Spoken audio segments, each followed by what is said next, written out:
Good morning. এতিয়া আমি মানে লগৰকেইটা আৰু মিছকেইটাৰ সৈতে মিছকেইজনীৰ সৈতে এয়া মিছ শিৱানী, মিছ কেটৰিন, আমি যাব ওলাইছোঁ মিছ মনিষাৰ ঘৰত খাবৰ কাৰণে যাব ওলাইছোঁ। মই আজি এটা কথা কওঁ দেই আপোনালোকক, চাবি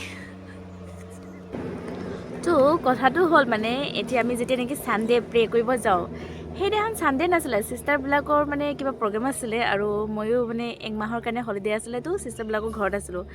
তো এনেকুৱা হ'ল যেতিয়া মানে চবেই প্ৰে কৰি থাকে আৰু ফাদাৰবিলাকো আগফালে বহি থাকে, ছিষ্টাৰবিলাকো বেক চাইডে থাকে। তো ছিষ্টাৰবিলাকো বেক চাইডে বহি আছে আৰু চবচে মই সৰু আছিলোঁ, তো মোক আগফালে বহাই থৈছিলে।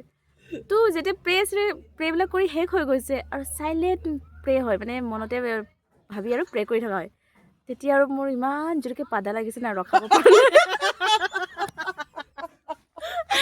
কিন্তু পাদাটো যে এনেকুৱা পাদাটো ৰেল গাড়ীৰ নিচিনা পাতিছোঁ, ভত ভত ভত।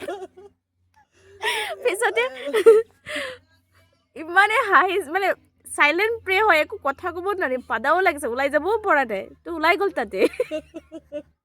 পিছত ফাদাৰো হাঁহিছে আৰু কেতিয়াবা এনেকুৱা হয় নাই জনাবচোন কমেণ্ট কৰি। বাই গাইজ।